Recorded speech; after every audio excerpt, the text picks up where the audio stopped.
Start with John Blow. All right, good afternoon, everybody. Appreciate you guys joining us. First of all, want to wish our women's basketball team the best today.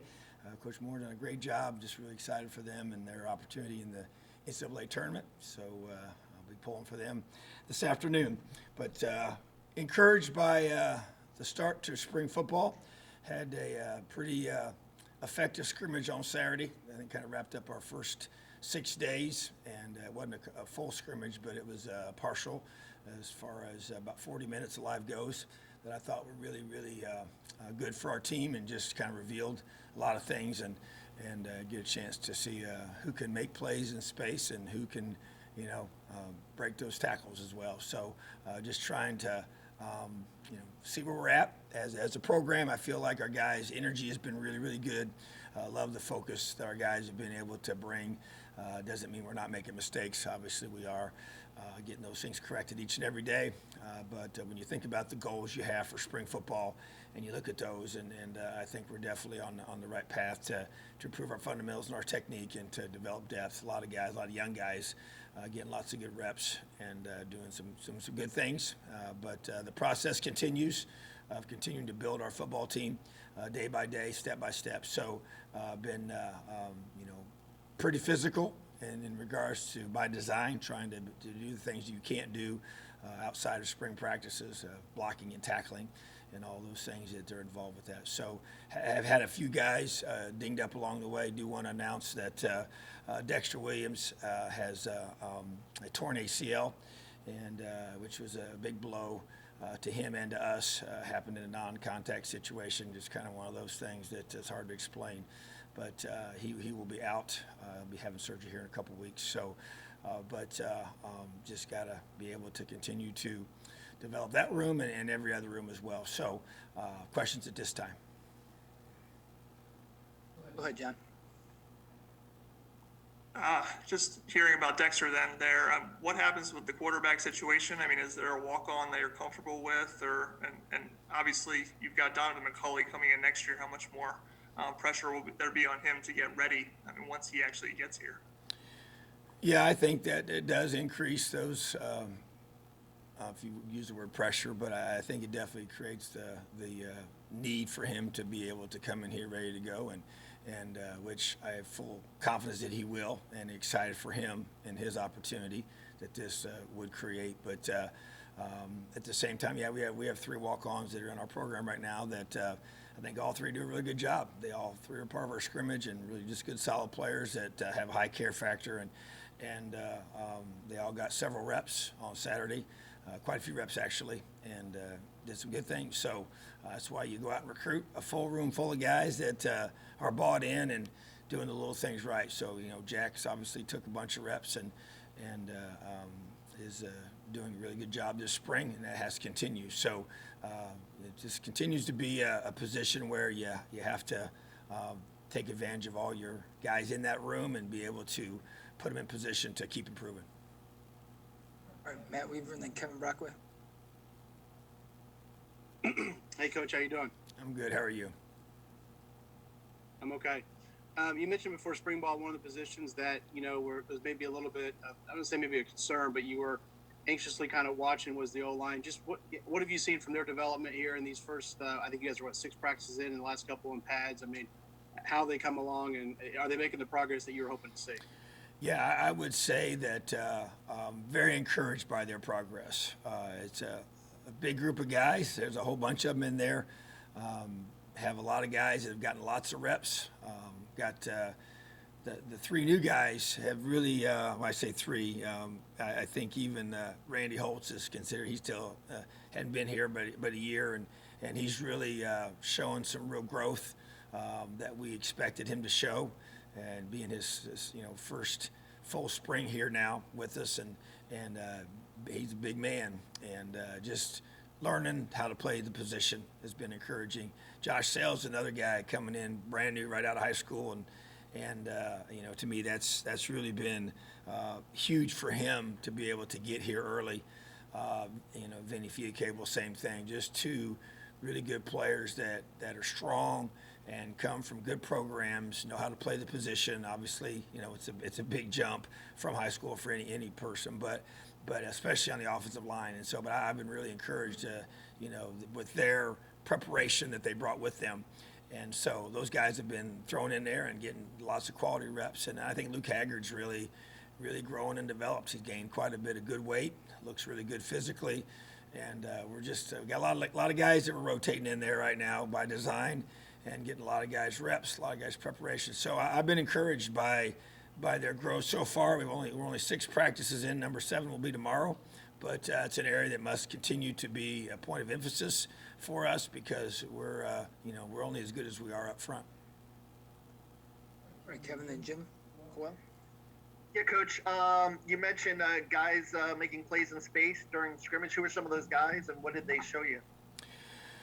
Well, I tell you what, I was really a couple guys on offense that have stepped up throughout our first few practices. Davion, Irvin Poindexter is a running back for us that I knew was a good athlete, was really good for us last year on special teams, has been excellent in our special teams drills, and he is a guy that really can do things with the ball in his hands. So, and then we're going to need him on special teams as well. So he's one that sticks out to me. And DJ Matthews continues to be a guy that makes plays in space, has the twitch to be able to make guys miss, get open, and do those kinds of things. And that to me is really necessary for us to be able to create explosive plays, with the ball in our hands. And I just feel like that those guys stick out there. But I think on defense too, you talk about making plays in spaces is both sides. And thought we really tackled well on the perimeter with our corners especially. I think Reese Taylor would be one for sure. And then Jalen Williams just really playing with a lot of confidence out there, making tackles in space. Our safeties as well tackled extremely well. Raheem Lane is really, it's so great to have him back. You kind of, with his situation, he gets a little bit lost in he's one of our better players, especially on special teams a couple years ago, and played so much football for us his first few years here, and then to lose him last year was pretty big blow for us in the back end. But he's come in at that free safety position and just shown. Now he's a little over aggressive at times and maybe gave up some things because of that, but tackles well, smart player, high care factor, and encouraged by his. And then Juwan Burgess made some plays in space too. So thought on the back end we covered well and played. Tackling is something you always got to be working on. I mean, it's never. You never feel like you get enough work on it. You always have questions about it going into the season, just because you don't want to go live all the time. But we'll have another big scrimmage on Saturday. We'll be third tempo tomorrow. But so those are the guys to me that kind of stuck out. Hey, Ryan Barnes is another one that's as a tight end here in our system, and just came here as a walk-on. He's worked so hard, and the kid just made plays. He catches everything anywhere near him. His blocking's improved. So those are guys that have kind of stuck out to me in making plays on the perimeter. all right, Jim, then Tom. Hey, Coach, how are you, sir? I'm good. How are you? Good, sir. In watching the NCAA tournament, I've seen all these upsets, and one of the things I think is because early on they were not able to play different teams that play a very, very different style. Have you seen, especially with your freshmen, with the COVID impact, the development still slowing as you come through because you have a lot of talent out there? Have you seen it slow up where you would like to be right now as opposed and getting to where you want to be this fall? Well, there's no question, it plays a role in everything, and everybody's in the same boat. Different people had different number of spring practices in a year ago. That really kind of stunted people's, development by not having those. And then you get into fall camp and we didn't get near the padded practice time that you usually get. But I will say this, I do think that, we had the really kind of the walk-through, jog-through kind of mode that they allowed us to get into last year as we prepared for fall camp, the second fall camp that was started after the season was postponed. And so I think those things have helped, and we've talked about using some of that things in our preparation and going into the fall. So, but yeah, I think anytime, those kind of things are different, and you think about the class of kids that, they're going to be coming in here, based on, I know Illinois is playing their season right now in the spring, the high school football, and same with the state of Virginia. We got recruits coming from those areas, and so just a unique whole experience for everybody. And there's no doubt, I watch these NCAA games too, and I did the whole bracket thing, and mine's pretty much shot right now. So, but I'm not sure if anybody's is not the case. I don't know who would have picked all these upsets. I think it was really difficult to project, but yeah, this fascinates me. When you think about that whole dynamic and what are the reasons why. For all, there's probably multiple reasons for them. So, but at the same time, things happen, and that we, we're still not out of COVID. I mean, we're still doing the testing on a consistent basis, and the masks and the spacing and all the stuff that you do to prevent it. We've got other programs have been put on, had to go on pause, across the country, even now. So you just gotta, you gotta keep staying the course with all that stuff, staying diligent with the process, and just adapting and trying to, wherever you feel like you're deficient in areas you haven't got enough in. And so like right now we're trying to tackle as much as we can, block as much as we can, the physical part of practice as much as we can, without overdoing it, and because you never know what the future's going to hold or how this thing will look moving forward. Wait, Tom, When you then gonna come out with when you gonna come out with your own line of black leather jackets? I like those. They, when I first got the head job, I went to Mitch. I said, "You got to get our staff leather coats. I love those to recruit in." So that's yep. I'm about due to get me a new one. All right, go ahead, Tom. Maybe Al Durham's closing line. Tom, you just kind of touched on it briefly there about getting physical in these spring practices. But two things. One, like, how close do you try to juggle that fine line between being too physical or not physical enough during the course of spring? And secondly, you have talked each of these early in the last couple of springs about how critical this time is to not only develop physically, but develop mentally in regards to what they're trying to accomplish. Do you see a lot of that going on this spring too in regards to what lies ahead for you all? You do, and your first question there about the physicality piece. I mean, yeah, it's a constant, discussion with our staff, and I involve our strength staff and Aaron Wellman heavily in that conversation. Just did this morning at our staff meeting about, where we are and because and that's why, even honestly, that's where the comment I made post practice on Saturday about calluses and that's the approach we want to have. When you do things, if you do it too quickly, it creates blisters, and you don't want that. You want that slowed, methodical building of the contact and the physicality, and whether it's both mental and physical toughness that you're growing and building in your team. You got to do that in an incremental way. And I think that's the wise way to do it. And so we just try to be, every spring looks a little different. Based on where your team's at, and how guys are handling things. And, we have a pretty mature team in terms of a lot of guys that played a lot of football, but we also have a lot of younger guys. So I just think you just have to, you go through, you get ready, where you're at each day, and then we have that practice, and then we evaluate that practice, and then we meet again afterwards, and we decide, okay, is it time to go more hitting next practice? Do we need to back off a little bit based on where we are? Sometimes that's the same case with running, and what kinds of practice create more wear and tear on your legs, guys, which creates soft tissue injuries. Just trying to prevent those, because obviously when they miss and they can't practice, you can't get those days back for those individual guys, So that's why it's so critical that guys have spring practices. And then you talk about all the stuff we're trying to accomplish and build in our team, schematically, and all the adjustments you want to make, and working through that and all the reps you got to get. So there's a lot. That's why spring's critical. I mean, it's a huge part of the development of your football team and the mental side of it and learning. And you want to get them exposed to so many things, and then teach them how to, do the player practices over the summertime, and show them what those are going to look like. So we got to do all that right now so we can empower our guys to maximize May, June, and July. I know May's a discretionary month, but they're still going to continue to work and develop on their own. So to me, it's just a matter of maximizing the time we have with our team, and from a physical perspective, schematic perspective, and then making sure the guys are taking care of their bodies. Dustin, then Paul.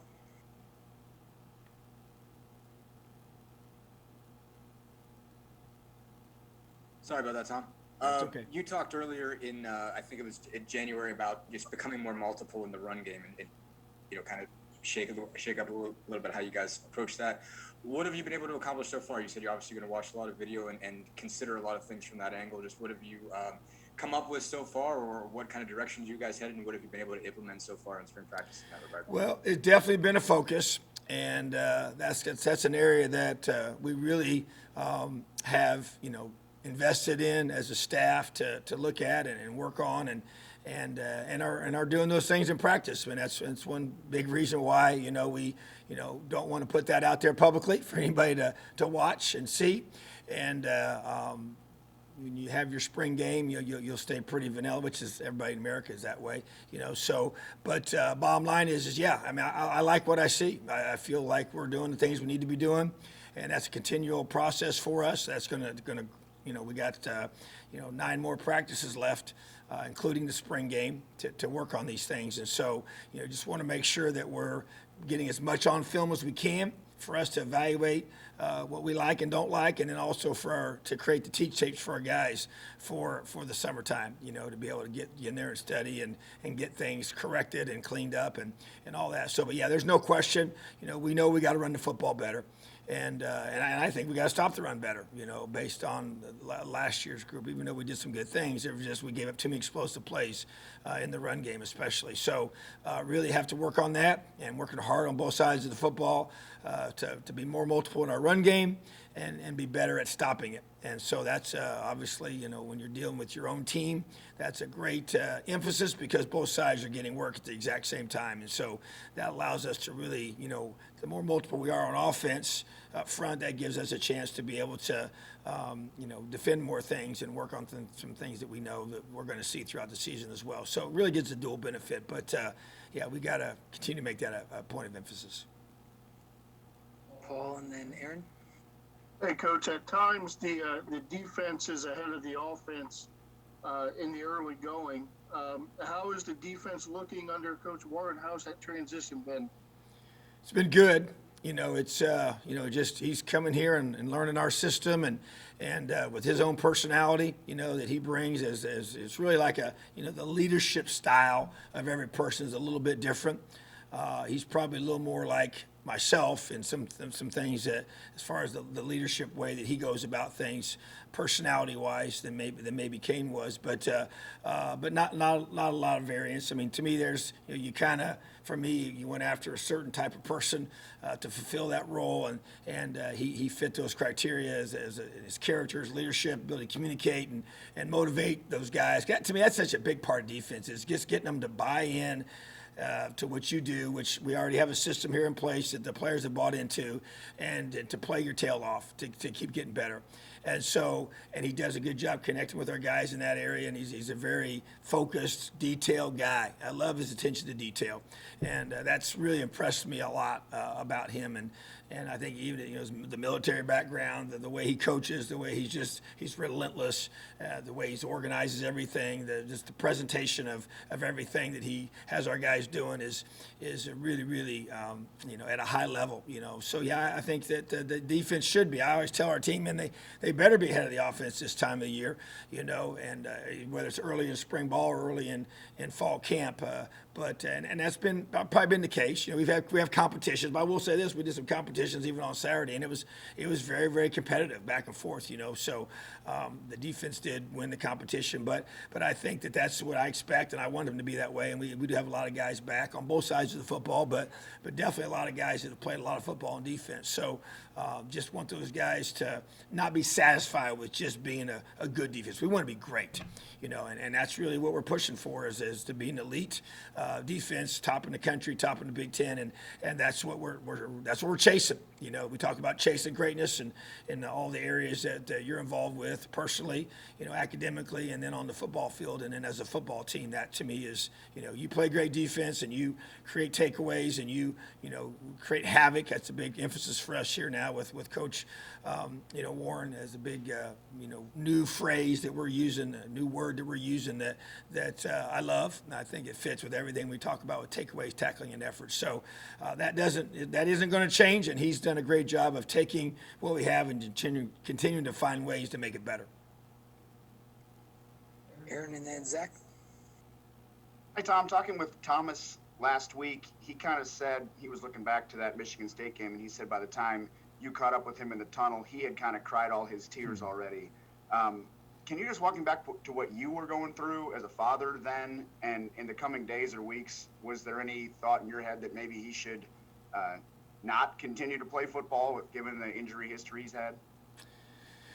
Yeah, as far as the day that it all happened, I think the biggest thing that I remember was just, the sick feeling in my gut when I, was told what the injury was, and they told me that out on the field because they knew right away that his hip was out of socket. So, and I knew what that meant for the rest of this season. And yeah, my mind even went to, man, I didn't know if that was going to be it, for him. He has had some serious injuries, and you got to sit back and evaluate your whole future and what you want to do. And so, but it was just, it was tough because that was such a important win for us, and to shut them out, at their place. I knew it was the first time we'd beaten them in 19 years. I always kind of keep track of those things, and I knew that was a big deal. You win the brass spittoon, but at the same time, I'm just like, all that was just kind of, tempered by knowing that Thomas was, season was over, and so it's just tough. It's a tough balance, and you being your son, and as I got emotional, after the week after talking about it, because I know what he'd been through. I know how hard he'd worked to get back, and how much adversity he's overcome, even just the whole journey to get here, and our whole family's journey and everything that all has encompasses. So all those emotions were part of that, and so it's just tough. It's hard. But you got to be able to compartmentalize those things and be the head coach of the team and also be his dad, because he needed me to be his dad at that time. So that's the part that you just gotta there's no book for that. There's no you don't prepare for that. You just try to pray for wisdom to handle things the best way possible, that he knows you love him and care about him, and your team knows that you're still the leader of the team, and everybody has value no matter who they are. So that's kind of where you're at with all that. And then as far as his future, it's as a decision that we talked about, and he definitely wanted. He didn't really ever hesitate in that regard. I'm sure in the back of your mind you kind of wonder how's this gonna look moving forward, and can I come back from this? And so the doctors were optimistic, and there were some different parts to it that we had to kind of wait and see. How the injury was healing, and in terms of definitely with the blood flow to the hip socket and all those kind of things that kind of separate, whether you can play or not in the future. So everything has continued to go positively in that direction, and he is a tough kid, and he works extremely hard, and it is a painful rehab. It's painful probably as any injury you have, and to try and get that hip movement back, and so he's right on schedule. He's doing great, and a little surprised he's moving around as well as he is at this point, knowing what he's been through. So he has every intention of finishing this thing out, and so couldn't be more proud of him. He's a warrior. Zach and John. Hey, Tom, I guess I'm just curious.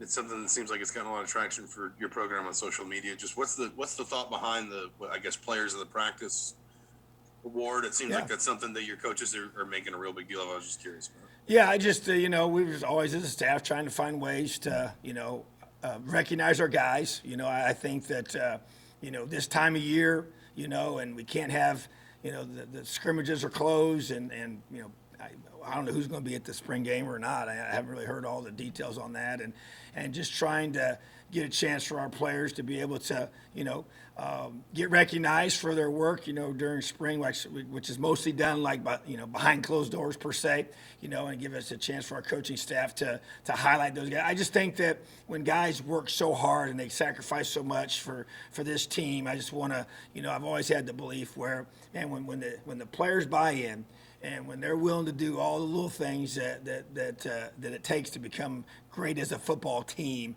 that you tell them, and I've told our team this when I got here. I said, when the individuals buy into the team, and the team does well, who gets recognized? Those individuals. So it's putting yourself over here and putting your team first. That's LEO. That's the whole idea of just being an unselfish, great teammate and doing what's best for this team. And when that happens, when the team has success, the individuals get recognized. And so I just want to be able to continue to find ways to recognize our guys and show them that we appreciate their daily focus and their daily production that they have in practice when maybe nobody else can see it, but we do.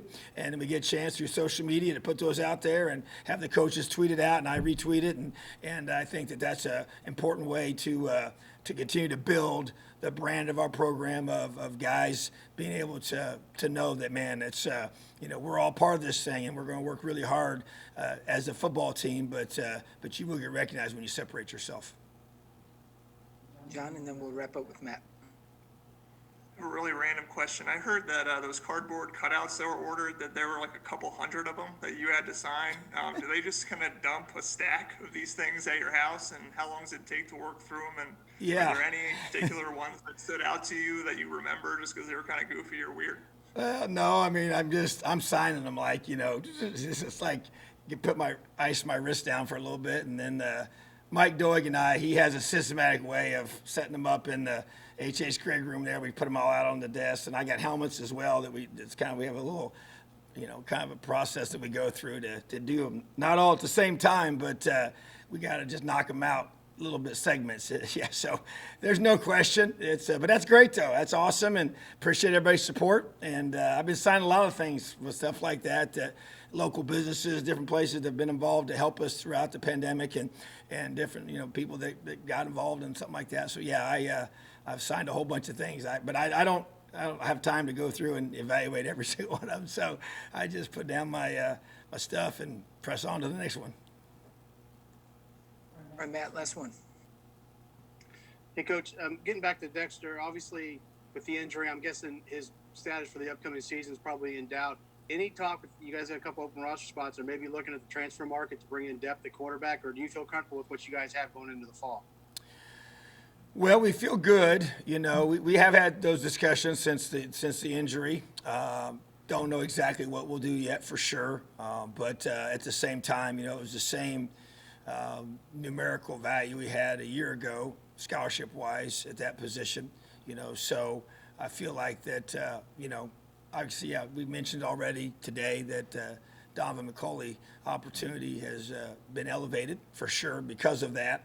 And so, but we're definitely never going to leave any options, off the table yet. We're still looking at everything possible to be able to do what's best for our program right now, and put us in the best position to have all of our, everything covered for the fall, and making sure we're in the best position possible to have a great football season. All right, thanks, Tom. Have a great day, LEO.